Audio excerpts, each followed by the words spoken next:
मैं एक तो कल अमेरिका के एक सबसे बड़े अखबार और दुनिया के बहुत नामचीन अखबार न्यूयॉर्क टाइम्स में कल एक खबर छपी थी जिसमें दिल्ली के एजुकेशन मॉडल को फ्रंट पेज पे कवर किया गया है। ये भारत के लिए बहुत बड़ी बात है, बहुत गर्व की बात है कि देश का एजुकेशन मॉडल उस तरफ जा रहा है जहां दुनिया उसकी चर्चा कर रही है। भारत के एजुकेशन मॉडल में दुनिया को कुछ ऐसा दिखाई दे रहा है, दुनिया के सबसे बड़े अखबारों को ऐसा दिखाई दे रहा है ताकि वो दुनिया को प्रेरित कर सकें, उससे दुनिया को बता सकें। ये हमारे लिए गर्व की बात है।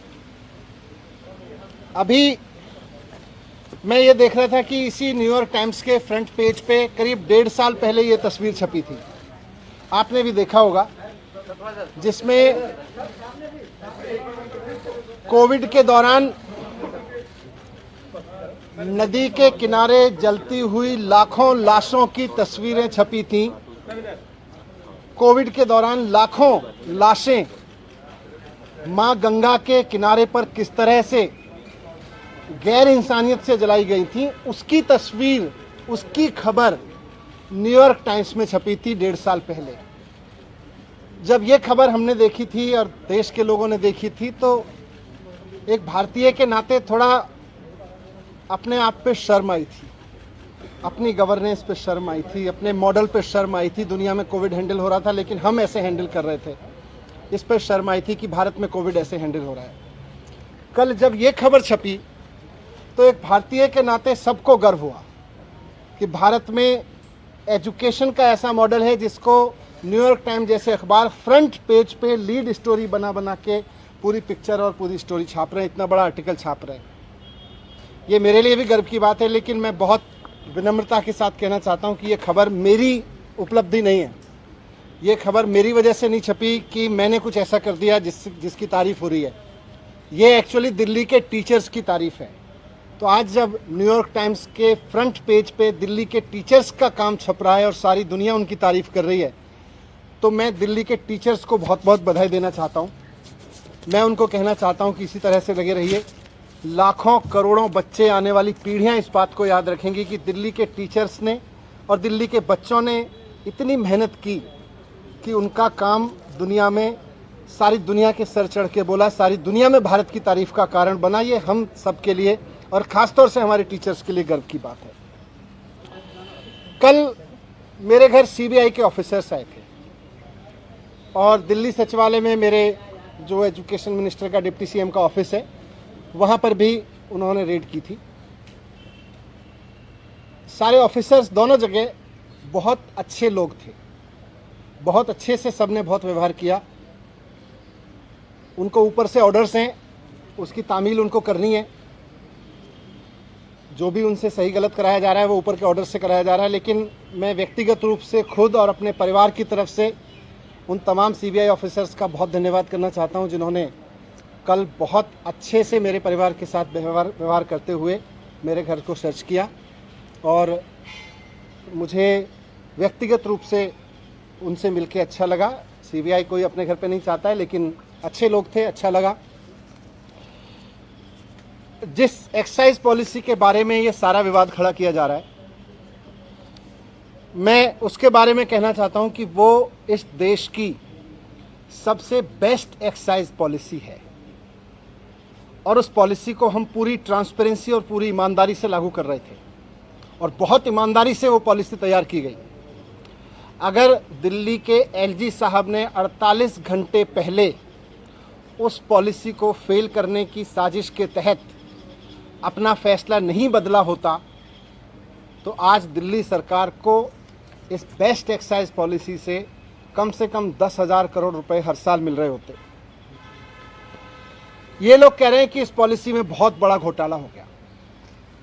कल मैं मनोज तिवारी जी का एक प्रेस कॉन्फ्रेंस देखा मैंने। मनोज तिवारी जी कह रहे थे कि 8,000 करोड़ का घोटाला हो गया है एक्साइज पॉलिसी में। मनीष सिसोदिया ने 8,000 करोड़ का घोटाला किया। फिर थोड़ी देर बाद बीजेपी के और एक नेता आए प्रेस कॉन्फ्रेंस करने या शायद किसी मीडिया में बात करने, वो बोले 1100 करोड़ का घोटाला मनीष सिसोदिया ने किया है।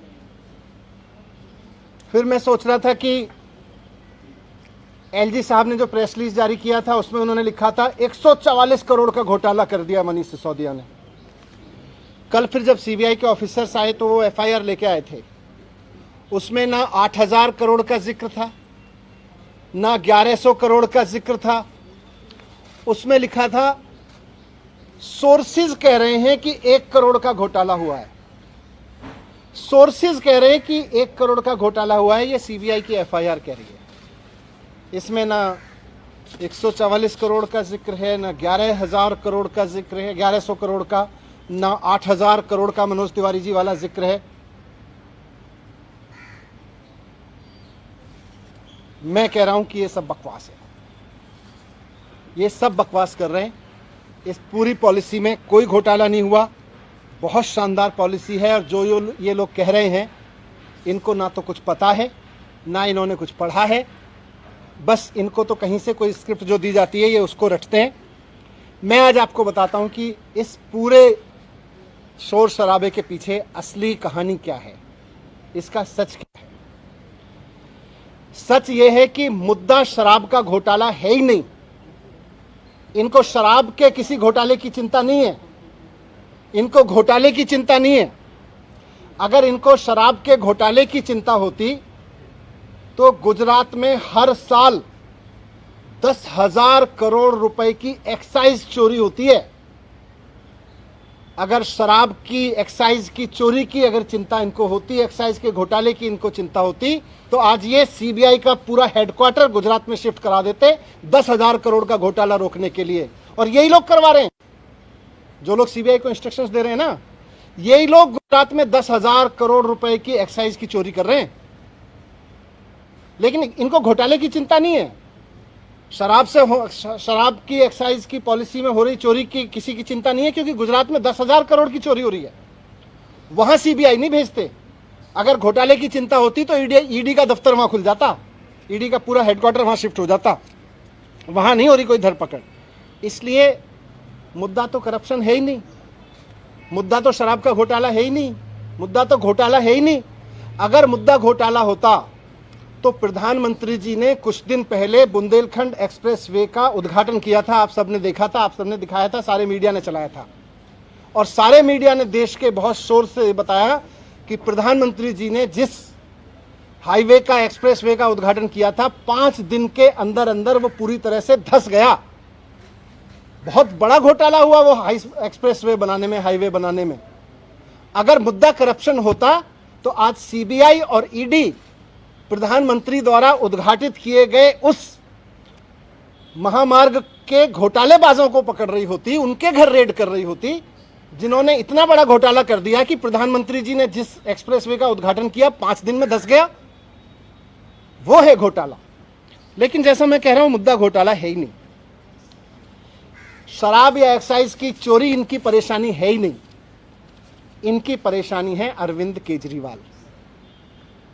इनकी परेशानी है कि अरविंद केजरीवाल जिस तरह से अब पूरे देश में एक काम करने वाले ईमानदार नेता के रूप में पहचान बनाते जा रहे हैं और पूरे देश के लोग अब उनको पसंद करने लगे हैं, इनकी परेशानी ये है। और पंजाब के बाद तो पूरे देश में अरविंद केजरीवाल जी को एक राष्ट्रीय विकल्प के रूप में देखा जाने लगा है, इनकी परेशानी ये है। ये जो पूरी कार्रवाई मेरे खिलाफ हो रही है, ये जो पूरी कार्रवाई मेरे दफ्तर में हो रही है, मेरे घर में रेड डाली जा रही है, ये हो ही इसलिए रही है कि अरविंद केजरीवाल जी को रोकना चाहते हैं।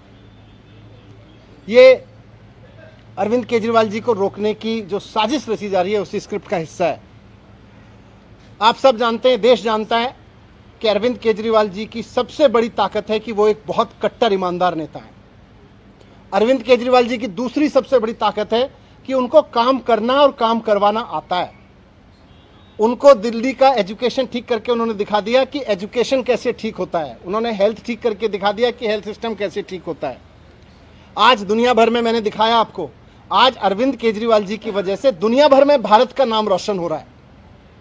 इसलिए आज ये इत्तेफाक नहीं है कि हेल्थ और एजुकेशन पर दुनिया भर में भारत का नाम रोशन करने वाले अरविंद केजरीवाल जी के हेल्थ मिनिस्टर के यहाँ छापे डाले जा रहे हैं, उनको जेल में डाला जा रहा है। उनके एजुकेशन मिनिस्टर के यहाँ छापे डाले जा रहे हैं।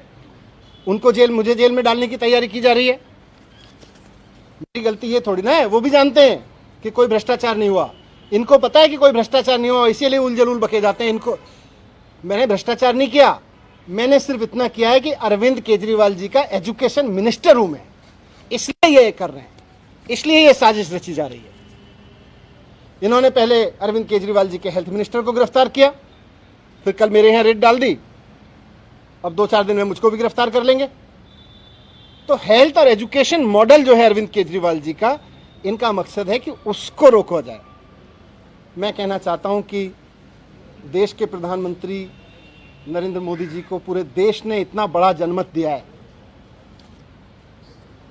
ये शोभा नहीं देता प्रधानमंत्री जी को, नरेंद्र मोदी जी को ये शोभा नहीं देता कि वो इस तरह की छोटी छोटी सोच रखते हैं कि कोई आदमी काम करे तो उसके हेल्थ के काम को रोक लो, एजुकेशन मिनिस्टर को जेल में डालो, हेल्थ मिनिस्टर को जेल में डालो, क्योंकि वो अच्छा काम कर रहे हैं, क्योंकि सारी दुनिया में तारीफ हो रही है। अरविंद केजरीवाल जी में और नरेंद्र मोदी जी में मैं आज रखना चाहता हूं आपके सामने कि अरविंद केजरीवाल जी और नरेंद्र मोदी जी में यही फर्क है। केजरीवाल जी को अगर कोई अच्छा काम करते हुए दिखता है तो केजरीवाल जी उसकी प्रशंसा करते हैं, उससे प्रेरणा लेते हैं, उसकी तारीफ करके उसका हौसला बढ़ाते हैं और खुद उससे सीख के खुद करना चाहते हैं। मोदी जी का रुख यह है कि उनको अगर कोई अच्छा काम करता हुआ दिखता है तो वो उसके काम को रोकना चाहते हैं, उसके काम को साजिश के तहत रोक रोक के उसके लोगों को और उसको सीबीआई और ईडी का डर दिखा दिखा के उसको रोकना चाहते हैं। 2 दिन पहले अरविंद केजरीवाल जी ने make in India campaign launch किया। देश को नंबर 1 बनाना है, शिक्षा के जरिए, स्वास्थ्य के जरिए, रोजगार के जरिए। इस पे तो सारे देश को गर्व है, इस पे मोदी जी को भी गर्व होना चाहिए कि हमारे देश का एक मुख्यमंत्री make India number 1 campaign launch कर रहे हैं। हेल्थ और एजुकेशन के जरिए एक देश का विकास करने का विजन लेके चल रहे हैं। मोदी जी के तो इनको सपोर्ट करना चाहिए था, लेकिन जिस दिन अरविंद केजरीवाल जी ने मेक इंडिया नंबर 1 कैंपेन जारी किया, उसके 2 दिन के अंदर अंदर मोदी जी ने केजरीवाल जी के एजुकेशन मिनिस्टर के यहाँ पे सीबीआई की रेड करवा दी।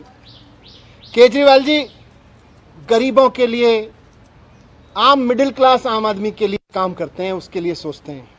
मोदी जी केवल और केवल अपने कुछ करोड़पति अरबपति लोगों के लिए, अपने कुछ अरबपति दोस्तों के लिए सोचते हैं, उनके लिए काम करते हैं।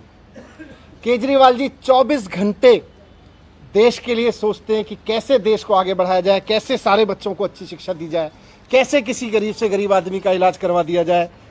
मोदी जी 24 घंटे ये सोचते हैं कि कौन से राज्य में पोजीशन की सरकार है, उसको पैसे देके या सीबीआई का डर दिखा के या ईडी का डर दिखा के कैसे उसको गिरा दिया जाए। मोदी जी 24 घंटे ये सोचते रहते हैं। जिस तरह से इन्होंने पिछले दिनों में पैसे के दम पे, ईडी के दम पे, सीबीआई के दम पे कई सरकारें गिराई हैं, आप सबने भी रिपोर्ट किया है। महाराष्ट्र में, गोवा में, तमाम बिहार में भी किया था इन्होंने, कर्नाटक में किया, मध्य प्रदेश में किया। पूरे देश के लोग इनसे अब दुखी हैं कि यार हम सरकार चुनते हैं, मोदी जी केवल 24 घंटे उसको गिराने में लगे रहते हैं। अरे आपको देश का प्रधानमंत्री बनाया, आप देश के लिए अच्छा सोचो, जिनको हमने राज्य के लिए किया है उसको राज्य के लिए अच्छा सोचें। मोदी जी केवल सीबीआई, ईडी, पैसा सब लगा के, साम दाम दंड भेद लगा के केवल सरकारें गिराने का 24 घंटे सपना देखते हैं। उसके अलावा मोदी जी को कोई सपना ही नहीं आता आजकल। मैं आज आपके सामने कहना चाहता हूं कि 2024 का चुनाव आम आदमी party versus Bharatiya Janata party होने जा रहा है। अब तक लोग पूछते थे कि मोदी वर्सेस हु, अब पूरे देश में माहौल बन रहा है कि मोदी जी नहीं चाहिए, अरविंद केजरीवाल जी को एक मौका देना है, एक मौका अरविंद केजरीवाल जी को देना है। अब ये बात पूरे देश से गूंजने लगी है। पूरा देश आज अरविंद केजरीवाल जी के साथ चल रहा है, इसलिए मोदी जी आज रोकना चाहते हैं। आज से 3-4 दिन के अंदर, हो सकता है आज कल परसों में, कभी भी ये सीबीआई ईडी भेज के मुझे भी गिरफ्तार कर लेंगे, कई सारे और आप नेताओं को भी गिरफ्तार कर लेंगे। लेकिन मैं कहना चाहता हूं कि हम भगत सिंह के फॉलोअर हैं, हम अपने आप को भगत सिंह की संतान मानते हैं। हम डरने वाले नहीं हैं तुम्हारी सीबीआई से, तुम्हारी ईडी से, तुम्हारे पैसे के आगे बिकने वाले नहीं हैं। हमको नहीं तोड़ पाओगे तुम, हमको नहीं झुका पाओगे। आज मैं कह रहा हूं, हम देश के लिए जान भी कुर्बान करेंगे, हम देश के लिए जेल भी जाएंगे, लेकिन लाखों बच्चों का भविष्य संवारना बंद नहीं करेंगे, करोड़ों लोगों के इलाज के लिए काम कराना बंद नहीं करेंगे। आज हमारे साथ अरविंद केजरीवाल जी के साथ लाखों बच्चों की दुआएं हैं, करोड़ों लोगों की दुआएं हैं, करोड़ों पेरेंट्स की दुआएं हैं। हम आपसे डरने वाले नहीं हैं। अगला चुनाव तो अब मोदी वर्सेस अरविंद केजरीवाल होकर रहेगा। धन्यवाद। मनीष जी, जब आप ये बात कर रहे हैं तो सवाल ये उठते हैं कि रेड जो हुई वो एक्साइज पॉलिसी को लेकर हुई और आप एजुकेशन और हेल्थ पे चले जाते हैं। ये नहीं बता रहे हैं कि आपने जो पॉलिसी में लास्ट में बंद करके पुरानी पॉलिसी को शुरू किया, उससे आपको अगर फायदा था तो आपने बदली क्यों? देखो, मैं अभी बोला कि मुद्दा तो एक्साइज पॉलिसी का भ्रष्टाचार है ही नहीं तो अगर एक्साइज पॉलिसी का भ्रष्टाचार होता तो आज गुजरात में रेड हो रही होती। हुज ट्रेजेडी हो गई गुजरात में। कौन कर रहा है? वहां पे सीबीआई रेड नहीं कर रहे, वहां पे ईडी रेड नहीं कर रही, यहाँ पे हो रही है ईडी सीबीआई रेड। मुझे जेल भेजेंगे, उन लोगों को जेल भेजते। इनके ही तो लोग हैं वो करा रहे हैं, 10,000 करोड़ की चोरी कर ले रहे हैं, लोग मरवा रहे हैं। तो मुद्दा तो असली है कि अरविंद केजरीवाल को कैसे रोकना है। इस पे पुरानी पॉलिसी दोबारा से क्यों लाई गई?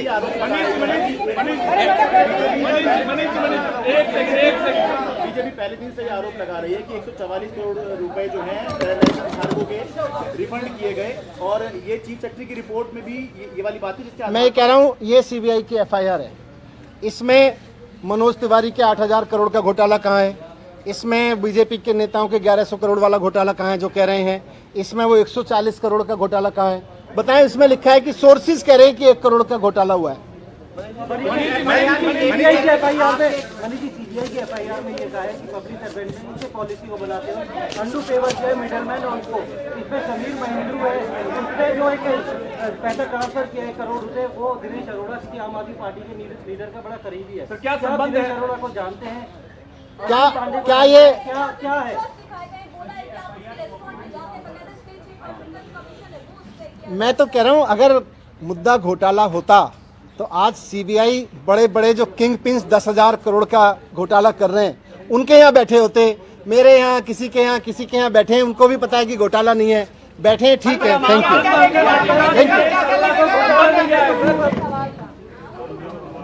कंचन जी, यही सवाल था आपसे।